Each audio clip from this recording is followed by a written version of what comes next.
Hello guys, for today's video, ngayon lang talaga ako nag-ano sa mga vlog. Ayan. May panoorin po tayo ngayon tungkol kay Sara Duterte na ang sabi niya hindi na daw makakauwi si Tatay Digong dahil may traitor daw sa kanilang paligid. Kaya, para malaman natin ito guys, keep on watching sa vlog ni Sir. Okay? Nanood muna tayo. May nag-traitor sa amin.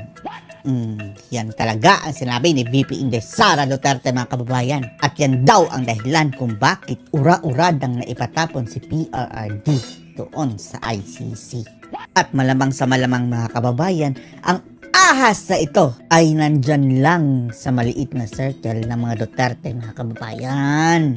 At inamin din ni VP Inday Sara Duterte na tanggap na niya na hindi na daw makakauwi ng Pilipinas ang kanyang ama. Panoorin niyo po ha. Naniniwala naman ang kampo ng mga Duterte na may nagtraidor sa dating Pangulo na nauwi sa kanyang pagkakaaresto. Sino ang ahas na umaaligid-aligid sa mga Duterte, mga kababayan? Nasa frontline ng balitang yan, si Camille Samonte. Kumbinsido si Vice President Sara Duterte na posibleng may nagtraidor sa kanila. Sino kaya, no? Maliit lang yung circle ni PRRD, mga kababayan. Malamang kilala natin. Sino ang ahas na yan? Bago pa man naaresto si dating Pangulong Rodrigo Duterte. Sa press conference, ikinwento ng bise na magkakasama sila sa Hong Kong nang malaman ng balitang may inilabas ng warrant of arrest ang International Criminal Court laban sa dating Pangulo. Hinala ng bise, sa Hong Kong pa lang, may nagtitimbre na sa mga otoridad sa Pilipinas ng bawat kilos nila. Inamin yan mismo ni John Vic Remulla, mga kababayan, sa interview ha, na si Anyo ang kanilang intelligence, mga kababayan. At alam daw nila ang usapan. Sino-sino yung nandun, mga kababayan, sa Hong Kong. Malamang ang ahas andun lang kasama din nila. Kung may traitor man, malamang dahil merong nagsabi merong traitor, traitor siya siguro sa information at binigay niya doon sa kabila. But I don't think meron siyang binigay na information na valuable din sa Philippine National Police dahil alam naman ng lahat at hindi tinago, no, na uuwi si Pangulong Duterte. Kahit na, traitor is traitor. Dapat malaman ngayon, mga kababayan, ngayon pa lang. Dahil uulit yan, mga kababayan, hanggat hindi nabubuking.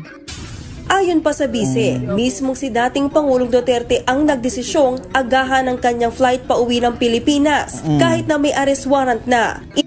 Tapos anong sabi nung walang silbing scammer, mga kababayan, na si Christian Gaza? Sinisipan niya ang anak, mga kababayan. Isa daw anak ni PRRD na siya daw dahilan kung bakit nahuli si Tatay Digong na pwede naman daw hindi.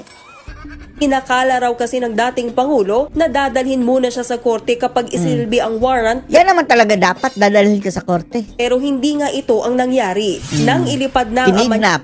Diyan nagkamali ang mga bangag, mga kababayan. Dahil kung dumaan sana sila sa proper, mga kababayan, sa korte. Anyway, hawak lang naman nila ang korte. Pero minamadali nila, mga kababayan, takot sigurong magkagulo, masipa ng disoras. Kaya dinukot.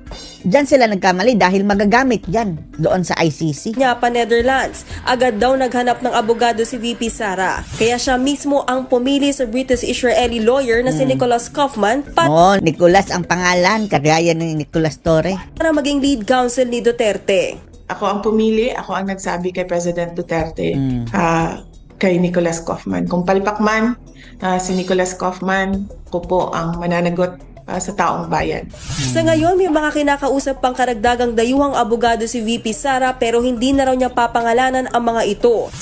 Sana yung talagang trusted, mga kababayan, dahil baka kung sabon na naman, kasabwat, kawawa si Tatay Digong. Si dating Executive Secretary Salvador Medialdea naman na unang kinila. Dapat may isang local, mga kababayan, na abogado. Sayang si Roque sana. Kaso wala Hindi pa sigurado ang kanyang visa, mga kababayan. Ng ICC bilang legal counsel ng dating Pangulo, posibleng kumalas na rin sa kaso matapos isugod sa ospital. 2 beses hinimatay daw, mga kababayan, si Medialdea. Nabutan na Sayang. siya ng pangalawang collapse niya doon sa See? detention center at ngayon ay hindi na siya pinapalabas ng doktor. Wini-wheelchair din yan mga kababayan eh. Yan, kasalanan yan ni Bangag mga kababayan dahil dun sa pagdukot nila kay Pangulong Duterte. Napilitan din niya si Miguel Dea eh. Dahil hindi niya pwedeng iwanan ang kanyang kaibigan.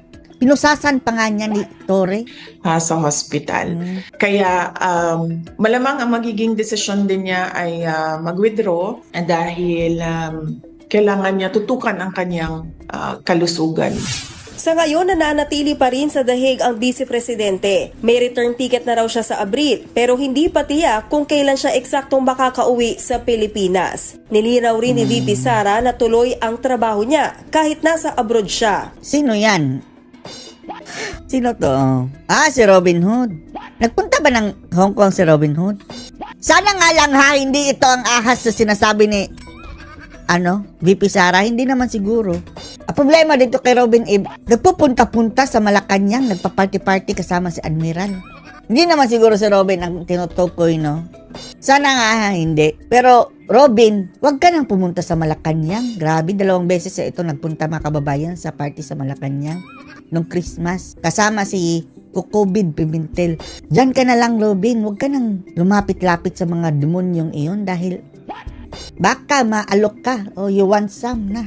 Delikado. Sa Pilipinas, nilinaw rin ni VP Sara na tuloy ang trabaho niya kahit nasa abroad siya. Wala po akong balak na tumira dito sa Netherlands. Hindi ko po gusto tumagal dito. Pero pag-amin ng bise, tanggap na raw niya na hindi makakabalik ng Pilipinas ang kanyang ama. Mga kababayan. Tayo rin mga kababayan eh. Although umaasa tayo mga kababayan ha, na talagang maiuuwi si PRRD as soon as possible. Pero the fact na nagkuntsabahan ang mga bangag mga kababayan at ICC. Pinakidnap nga nila mga kababayan eh. The fact na ginawa nila iyon, pailalim with the ICC. Kahit pa innocent si PRRD, patatagalin nila ang kaso mga kababayan. Aabot yan ng dekada. Ilan na ba edad ni PRRD ngayon? Kawawa ang Tatay Digong. Sa totoo lang, wala talaga akong nararamdaman. Hindi ako galit, hindi ako disappointed. Nothing Tanggap na. at all. Kasi pointless naman na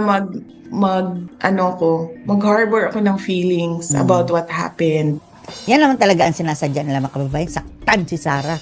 Kahit hindi aaminin ni Sara mga kababayan, pero deep inside nasasaktan yan bilang anak. Nagpapakatatag lang yan mga kababayan ay dahil wala na eh. Siya na ang next mga kababayan. Sabi nga ng Tatay Digong, siya ang alpha.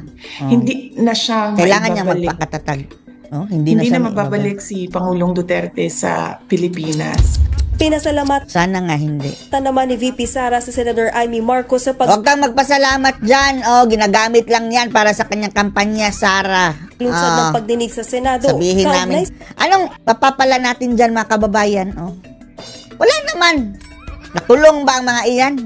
Ang dapat natin antayin ang Korte Suprema. Nabigyan patuloy sila ng stage mga kababayan para magkalat ng kasinungalingan. Sa pag-aresto sa dating Pangulo. Pero sa kabila niyan, wala pa raw silang napag-uusapan tungkol sa posibleng endorsement sa eleksyon.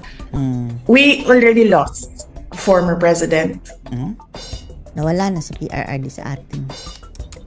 So, late na tayo. Kaya nga, Too sinabi late. ko kanina, kung Nagtangay na nila na ipatapo na sa ICC. hindi ko lang maalala kung nasabi ko ba. Pero ways forward na lang tayo. Unang-una, sino ang mananagot? But we don't expect na merong papanagutin. Pangalawa, anong gagawin natin Si Bangag, ultimately. as a country, as a nation, moving forward? May darating na eleksyon. Ano bang dapat natin gawin dyan? Vote straight, PDP laban. Ang gusto ng lahat, pagbabago. So, meron tayong option na 10 senador Sampu? at Sampu ba? meron pa tayong daming tanong sa nangyari sa ating budget. At huwag kalimutan yung mga asunto ng mga bangag mga kababayan. Kaso lang, itong Korte Suprema, ang tagal mga kababayan. Sobrang tagal. Kumilos ang bagay. Sa ngayon, no? Public funds is expended in a constitutionally infirm. Abangan nyo mga kababayan, si Sara na ang next. Tapos na nila eh. Digong out. Si Sara na ang next niyan mga kababayan. Diba nangamba rin ang nanay ni Sara na ikaw na ang isusunod nila? Kung hindi man nila madadali sa ICC mga kababayan, mai-impeach ito si Sara. Palapit na yan ng palapit mga kababayan at sa tingin natin, naghahanda na rin yan si Sara. Ma-impeach siya? Okay. Goodbye. Document. So, Pero hindi lang naman si Sara ang Duterte mga kababayan ay andyan si Pulong at si Baste. Pwede pa rin yan. ano bang gagawin ng bansa? Ituloy natin ang demand natin for transparency, accountability, peace and security para sa ating bayan. Tapos hindi na tatablan ang mga bangag. Sa mga panawagan, no? Ano masasabi niyo dito mga kababayan na ang sabi ni VP Inday na may nag-traitor sa kanila at posibleng hindi na talaga kakauwi ng bansa si Tatay Digong? Post the comments below.